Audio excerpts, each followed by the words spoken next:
હાશ my નવરી થઈશ કામમાંથી. હવે છે ને નિરાતે બેહીને સિરિયલ જોવી છે.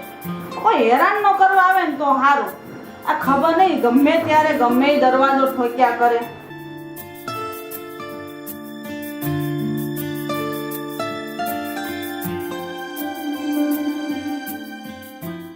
એ કોણ છે? એ હું કાંઈ છે ને દરવાજો ખોલવા આવવાનું નથી. જે હોય ને જતા રહેવાયથી. ખોટે ખોટા લોહી પી ગયા છે. જે હોય જેન તે વસ્તુ વેચવા આવ્યા કરે ને દરવાજો ખખડાવ્યા કરે છે. શાંતિથી સિરિયલ નથી જોવા દેતા.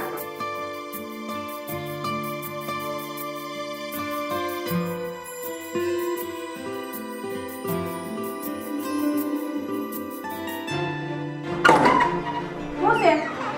જય શ્રી કૃષ્ણ. હું આમ નતનવા રતકડા લઈને દોડ્યા આવો છો. તમને કેટલી વાર કીધું કે મારો દરવાજો નહીં ખખડાવવાનો, તો હાલી આવો છો. જાઓ અહીંથી. હવે આવતા નહીં કોઈ દી. હા.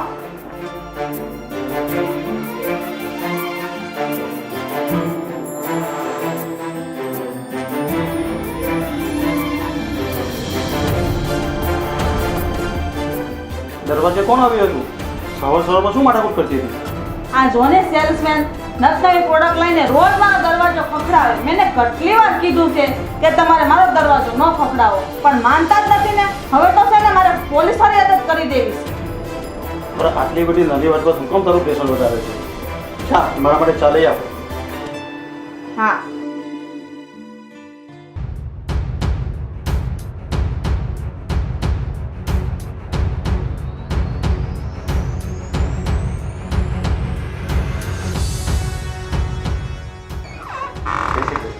જય શ્રી કૃષ્ણ. કેમ છો? મજામાં? હું તો મજામાં. પણ તમે કોણ? મેં ઓળખ્યા નહીં. ઓળખાણ આપે તો ખબર પડે. મને ખબર નથી અંકલ કે તમે મને નહીં ઓળખો, કારણ કે આમ પણ હવે તમારી ઉંમર થઈ ગઈ છે ને, એટલે આમાં તમારો કોઈ વાંક પણ નથી. ઓછી બાબત થામા. તારે ઓળખાણ આપી દે, નકર હું દરવાજો બંધ કરીને ચાલ્યો જઈશ. અરે ના ના ના, તમે એવું કંઈ નહીં કરતા. હવે હું ફાઇનલી મારી ઓળખાણ આપી દઉં છું. આ તમારા 20 વર્ષ જૂના પાડોશી મિત્ર છે ને, ધીરુભાઈ અને મુક્તાબેન, એમનો દીકરો હું ઉજાસ, અને આ મારી બેન રિયા. હવે કંઈ ઓળખાણ પડી? ધીરુભાઈ ને મુક્તાબેન મારી સોસાયટીમાં બાજુમાં 101 નંબરમાં રહેતા હતા, જેને પોતાનો સોનાનો શોરૂમ હતો અને 20 વર્ષ પહેલાં એ અમેરિકા શિફ્ટ થયા હતા. એ મારો જૂનો મિત્ર ધીરુ કે બીજું કોઈ? હા અંકલ, એ જ. એકદમ રાઈટ. તમે ઓળખી ગયા હો. યાદ શક્તિ તો તમારી ગજબની છે, હે ને ભાઈ? હા રાઈટ. ઓળખી જ જાઓ ને. એ મારો જીગરજાન મિત્ર હતો. અમેરિકા ગયા પછી મને સાવ ભૂલી ગયો. ન કોઈની ફોન કર્યો કે ન કોઈની મળવા આવ્યો. અને તું આમ અચાનક મારી સામે આવીને ઊભો રહે અને પૂછે કે મને ઓળખો. તું કેવી રીતે ઓળખું? તું ઉજાસ નામ આપે તો કેવી રીતે ઓળખું? તું નાનકો કહ્યું હોત ને તો ઓળખી જાય. તો ફાઇનલી અંકલ તમે મને ઓળખી ગયા. અને તમને હજુ મારું બાળપણનું નામ યાદ છે? નાનકો. અંકલ, આ બહાર ઊભા ઊભા થાકી ગયા છે. અમને બહાર જ ઊભા રાખશો કે આંટીની જેમ તમે પણ દરવાજો બંધ કરીને અંદર જતા રહેશો? અંદર આવવાનું નહીં કહો? અરે દીકરા, પૂછવાનું થોડું હોય. આ તારું ઘર છે. આવો, સ્વાગત છે તમારું.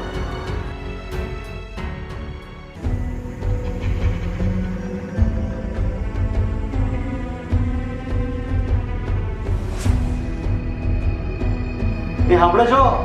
હા. ચા બની ગઈ હોય તો આવો આપણે. આ હું તમે લોકો અહીંયા મારા ઘરમાં તમને ના નહોતી પડી કે મારા ઘરમાં નહીં આવતા, તમારા ઘરનો દરવાજો નહીં ખખડાવતા, તોય અહીંયા આવીને બેસી ગયા. અને તમે હું આ લોકોને મહેમાન બનાવીને બેહાડી રાખ્યા છે? હાલો જાઓ, તમે બે ઊભા થાઓ મારા ઘરમાંથી ને. તો હું જાણે અજાણે બૂમાબૂમ કરી રહી છું. પેલા પૂછતો ખરી કોણ છે, ક્યાંથી આવ્યું છે? કોણ છે? અરે મને કઈ થોડી ખબર હતી. માફ કરજો બેટા, મને ખબર નહોતી. અરે આંટી, તમારે માફી માંગવાની ના હોય. અને આમ પણ હું અને રિયા તમારા દીકરા જેવી છીએ, અને તમે અમારી મા સમાન. જય શ્રી કૃષ્ણ. સુખી રહે બેટા. અને હવે એ તો બધું ઠીક, પણ તમારી ઓળખાણ તો આપો. અરે આપું છું, શાંતિ રાખો. હું પરેશભાઈના મિત્ર ધીરુભાઈ, અને તમારી બેન પણ મોટી બેન વધુ મુક્તાબેનનો દીકરો ઉજાસ, અને અમારી નાની બેન રિયા છે. ઓહો, એવું છે? શું વાત કરી છે? મુક્તાબેનનો નાનકો તો ઉજાસ, અને આ પેલી નાનકી ઓલી ઢીંગલી જ ને. ઓહ, કેટલા મોટા થઈ ગયા ને. આવડા હતા ને, મેં જોયા હતા ને. કેમ છે બેટા? અરે નનકા, ઈ તો બધું ઠીક, પણ તને અમારા નવા ઘરનું સરનામું કોણે આપ્યું? ઈ તો કે. અરે આંટી, આપણી બાજુમાં પેલા પ્રભાતી નહોતા રહેતા, એમને તમારા નવા ઘરનું એડ્રેસ આપ્યું. તમે બેન ભાઈ બે અમને મળવા આવ્યા ને એ તો અમને બહુ જ ગમ્યું, પણ તારી એક વાત મને ન ગમી. એ કઈ વાત આંટી? એ વાત ઈ કે તારા મમ્મી છે ને મારી મોટી બેન ઠેકાણે છે, એટલે હું એ રીતે તો તારી માસી થાવ, પણ તું જો અમેરિકા ગયો ને પછી તું મને આંટી કહેશો ને એ વાત મને નથી ગમી. નાનકા, તારી માસી ગલતી થઈ ગઈ ને, હવે તું એને આંટી ગઈ ને એને નથી ગમતી. એ સાચી વાત છે.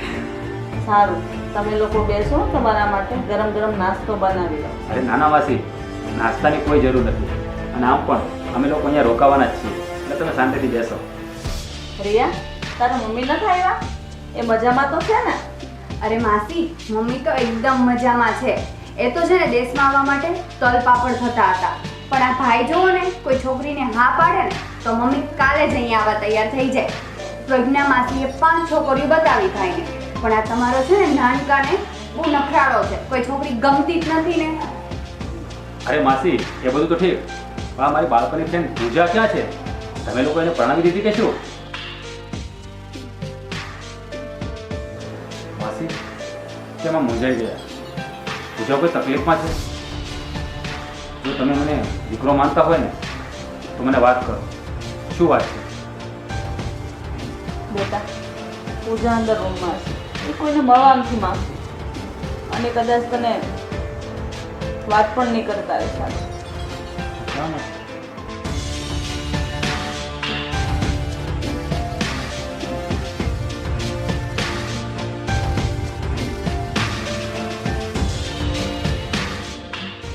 માસી, પૂજા જિદ્દી છે ને તો એના કરતાં વધારે જિદ્દી હું છું.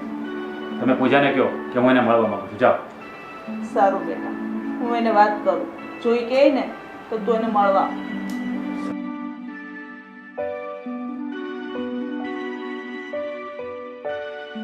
પૂજા, તને કોઈ મળવા આવ્યું છે, તું કે તો એને તારી રૂમમાં મોકલું? મેં તમને કેટલી વાર ના પાડી છે, મને કોઈ મળવા આવે ને એટલે મને પૂછ્યા વગર જ ના પાડી દેવાની. પણ બેટા, કોઈ ખાસ માણસ છે જે તને મળવા આવ્યું છે. કોઈ ખાસ એટલે મારી ફ્રેન્ડ હિના આવી છે, તો એને જલ્દી અંદર મોકલું. સારું બેટા.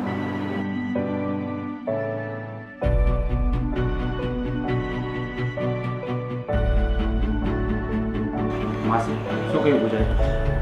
પૂજાએ ના પાડી, એને એમ કીધું કે હિના હોય ને તો જ મને મળવા મોકલજો, બાકી કોઈને નહીં મોકલતા. માસી, તમે એને કહ્યું તો નથી ને કે હું આવ્યો છું? ના બેટા, નથી કીધું.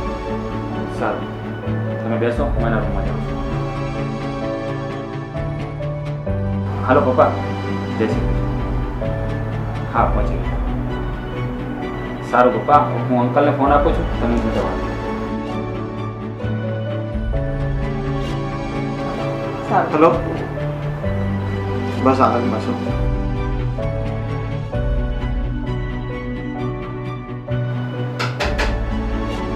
હિના, તું અંદર આવી જા, તારે દસ્તક દેવાની કોઈ જરૂર નથી. અને તું આટલા દિવસથી ક્યાં હતી? તને કોઈ જતે દિવસે મારી યાદ આવી? મારા તારી સાથે વાત જ નથી કરી, હું તારાથી નારાજ છું. જા. હિના, કેમ તું કઈ બોલતી નથી? કોણ છે તું? હું તને ઓળખતી નથી એટલે તું મારા રૂમમાં શું કામ અંદર આવ્યો? મમ્મી, ઓ મમ્મી, મેં તને કેટલી વાર કીધું છે કે મારા રૂમમાં હિના સિવાય કોઈ ના આવવું જોઈએ. આ જોકર જીવાને તે અંદર શું કરવા મોકલ્યો? ચાલ બહાર નીકળ. રિલેક્સ, બહાર નીકળ. રિલેક્સ, રિલેક્સ યાર, રિલેક્સ. હું કઈ બોલતો નથી એનો મતલબ તું ગમે તે બોલે. ચાલ તું બહાર નીકળ. એકદમ ચૂપ. મને ચૂપ કરાવો. તું કોણ છે? પૂજા ધીરુભાઈ ફ્રોમ અમેરિકા. શું બોલ્યો? ફરી વાર બોલ તો. પૂજા ધીરુભાઈ ફ્રોમ અમેરિકા. હવે ઓળખ્યો મને? અચ્છા, તો તું ધીરુ અંકલનો છોકરો ઉજાસ, નાનકો, રાઈટ? હા પાગલ, હું એ જ નાનકો છું જે બાળપણમાં તારી સાથે ઢીંગા ઢીંગલી રમતો રમતો અને તારી બાજુમાં જ રહેતો. જ્યારે તું નાટકોમાં રાધા બનતી ને ત્યારે કૃષ્ણ બનતો, એ જ હું નાનકો. હા હા, હવે હું તને ઓળખી ગઈ. પણ તું ઘણા ટાઈમ પછી ઇન્ડિયા આવ્યો ને? અને શું વાત છે, તો હેન્ડસમ થઈ ગયો. Thank you so much. પણ પૂજી, તું સાવ ના બદલાય. 20 વર્ષ પહેલા જેવી હતી ને એવી જેવી નચકડી પૂજી. સારું, ચલો જશ, આપણે બેસીને વાતો કરીએ. આવ. પૂજા, તો આમ બ્લેક બ્યુટી થઈને કેમ બેઠી છે? બ્લેક તો મારો ફેવરેટ કલર છે. પણ તું મારી વાત છોડ કે તું આટલા વર્ષો પછી ઇન્ડિયા આવ્યો, ફરવા આવ્યો છે કે કોઈ કારણસર આવ્યો છે? કારણ તો બહુ મોટું છે. આ મારી મમ્મીને છે ને મારા લગ્ન કરાવવા છે અને એને ઘરમાં એક વહુ જોઈએ છે. એટલે મારા માટે કન્યા શોધવાનું બીડું એને પગના માછીને સોંપ્યું છે. તો પછી શરૂઆત કરી, કોઈ પસંદ આવી કે નહીં? હા, શરૂઆત તો કરી છે અને પસંદ પણ આવી છે અને અત્યારથી જ શરૂઆત કરી છે મેં. બોલ, મારી સાથે કાયમ માટે યુએસએમાં શિફ્ટ થવું છે તારે? પણ ઉજાસ, મારી સગાઈ તો... તારી સગાઈ તૂટી ગઈ છે એમ જ ને? પણ તને કેવી રીતના ખબર કે મારી સગાઈ જીતુ જોડે થઈ હતી અને 3 મહિના પહેલા જ તૂટી ગઈ? તારા મમ્મીએ કહ્યું. જ્યારથી તારી સગાઈ તૂટી ગઈ છે ને ત્યારથી તું ઘરની બહાર નથી નીકળતી કે નથી કોઈને મળતી અને આમ બ્લેક બ્યુટી થઈને રહે છે. પૂજા, કુદરતે આપેલા સુંદર રંગો સાથે નાતો તોડી નાખ્યો. એનું રીઝન શું? અને આમ રૂમમાં પડ્યા રહેવાથી શું ફાયદો છે? પ્લીઝ ઉજાસ, હવે તું ચૂપ થઈ જા. ચૂપ હું નહીં, ચૂપ તું થઈ જા. તું તારી જાતને શું સમજે છે? આ સગાઈ તૂટી ગઈ એટલે આ રૂમમાં પડ્યા રહેવાનું? તને તારા મમ્મી પપ્પાની કોઈ ચિંતા નથી? આ રૂમમાં બેઠા રહેવાથી શું ફાયદો તને થવાનો છે? તું તારા મમ્મી પપ્પાનું એકલી સંતાન નથી, તારી બહેન પણ છે, તારો ભાઈ પણ છે. કાલે એની પણ સગાઈ કરવાની છે. તું આવી રીતે અહીંયા પડી રહીશ તો સમાજમાં લોકો શું વાતો કરશે? ઉજાસ, સગાઈ તૂટ્યા પછી મને એક ડર લાગવા લાગ્યો. જાણે મારી જિંદગીમાંથી બધા રંગ જ ઉડી ગયા છે. હું બહાર નીકળીશ તો કદાચ લોકો મને વાતો કરશે કે સગાઈ કોના કારણે તૂટી, મારા કારણે તૂટી કે જીતુના કારણે તૂટી. અને આ વાતનો જવાબ હું કેવી રીતના લોકોને આપીશ? એ વાતથી મને બહુ જ ડર લાગે છે અને એટલા માટે જ હું રૂમમાં રહું છું. પૂજા, મને છે ને તારા પર બહુ જ ગુસ્સો આવે છે. ઉજાસ, તું મારી સાથે લગ્નની આશ લઈને આવ્યો હોય તો મારી ના સમજજે. પણ શા માટે? મને પુરુષ જાત પર જ નફરત થઈ ગઈ છે. હું આ જીવન લગ્ન નહીં જ કરું. તારી વાત એકદમ સાચી છે. પણ આમ રૂમમાં પૂરાઈ રહેવાથી શું ફાયદો? અને તું કહે છે કે પુરુષ સાથે તને નફરત થઈ ગઈ છે?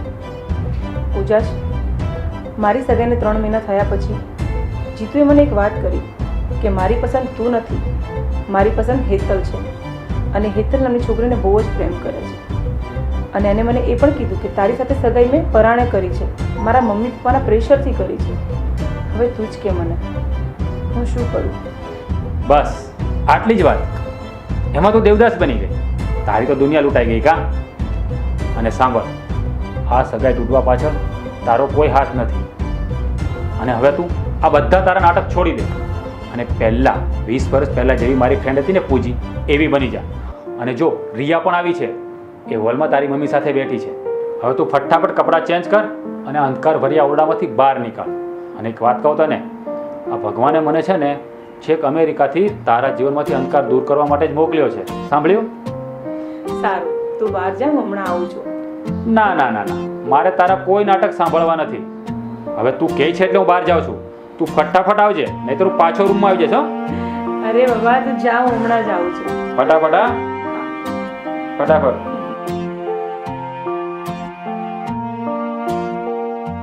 અંકલ, મારા મમ્મી પપ્પા ઘણી વાર તમને યાદ કરતા હોય. એ કહેતા હોત કે અમે નાના નાના હતા ને ત્યારે તમે અમને ગાર્ડનમાં લઈ જતા.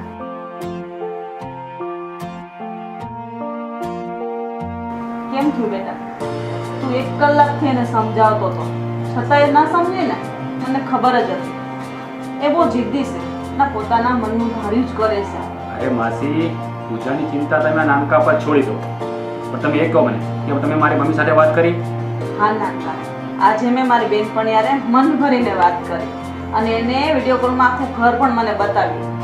અરે વાહ માસી, પણ તમે મમ્મીને વાત કરી કે તમે મારું અને રિયાનું સ્વાગત કેવી રીતે કર્યું? હા બેટા, તારી મમ્મીને વાત કરીને તો ખૂબ જ હસી. સારું માસી, તમે ખુશ તો હું પણ ખુશ. 1 કલાક થઈ ગયા, છોકરી હજુ કેમ નહીં આવી? અરે ભાઈ, રિલેક્સ. હું જાઉં છું હમણાં પૂજાના રૂમમાં. જો તમે કહેતા હોય ને તો એને મનાવીને બહાર લઈ આવો. રિયા બેટા, એ કોઈનું નહીં માને, છતાં તો એક કોશિશ પણ કરી દો. યા અંકલ.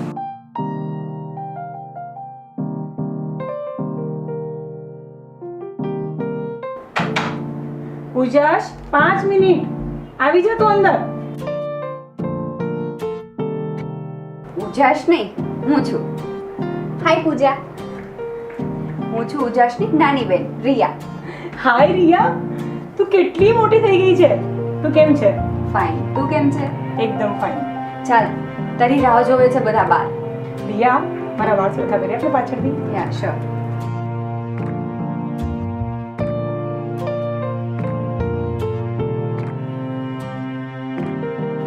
પૂજા, બહુ મસ્ત લાગે છે.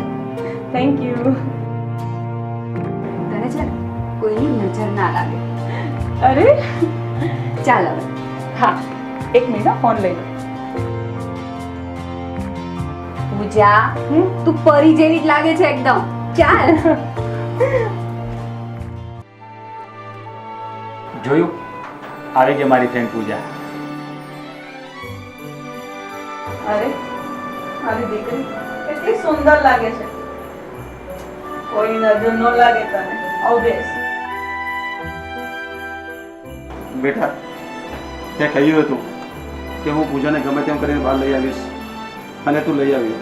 અને તે કહ્યું ને એ કરી બેઠો. બેટા, હું અને તારી માસી તારો જેટલો આભાર માને ને એટલો ઓછો છે. બેટા, અંકલ, આભાર માનીને મને પારકો કરી દીધો ને. અરે બેટા, એવું નથી.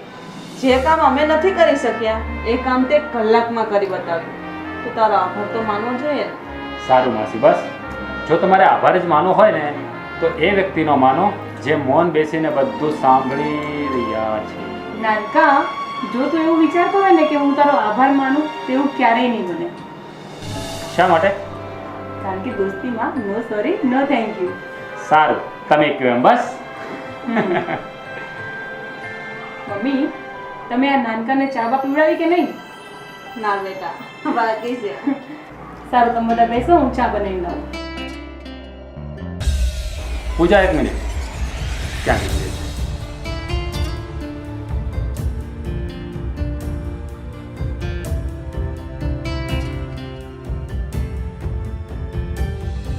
Will you marry me? આ શું બોલી રહ્યો છે તું?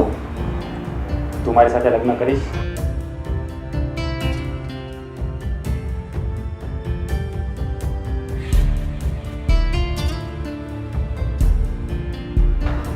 નાનકા, તે તો મારા મનની વાત છીનવી લીધી. તારી મમ્મી ફોનમાં તારા માટે પૂજાનો હાથ માંગ્યો હતો. અરે માસી, શું વાત કરો છો? મારી મમ્મીએ પૂજાનો હાથ માંગ્યો? હા બેટા, પણ મેં કઈ જવાબ નહોતો આપ્યો. પણ શા માટે માસી? બેટા, દીકરીની માં શું ને, શું વિચાર આવે પૂજાને એકલી પરદેશ કેમ મોકલવી. પણ સાચું કહું ને તો તારા જેવો જીવનસાથી દીવો લઈને ગોતવા જઈ ને તો પણ ન મળે.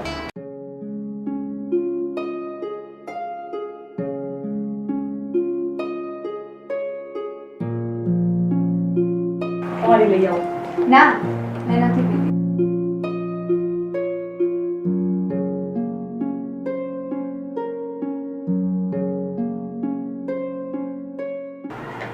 માસી, આમ તો તમારી છોકરી રંગે રૂપે બહુ રૂપાળી છે, પણ એને રસોઈ બસોઈ કરતા આવડે છે કે નહીં?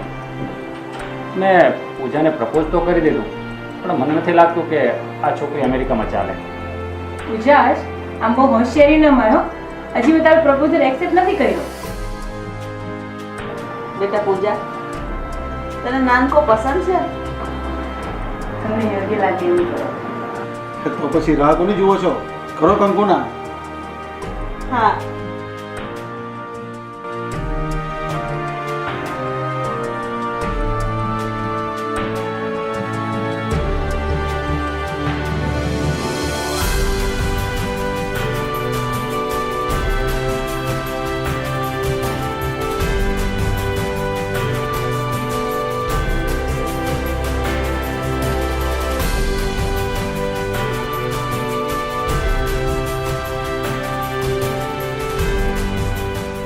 લે રીના, તું પણ કર.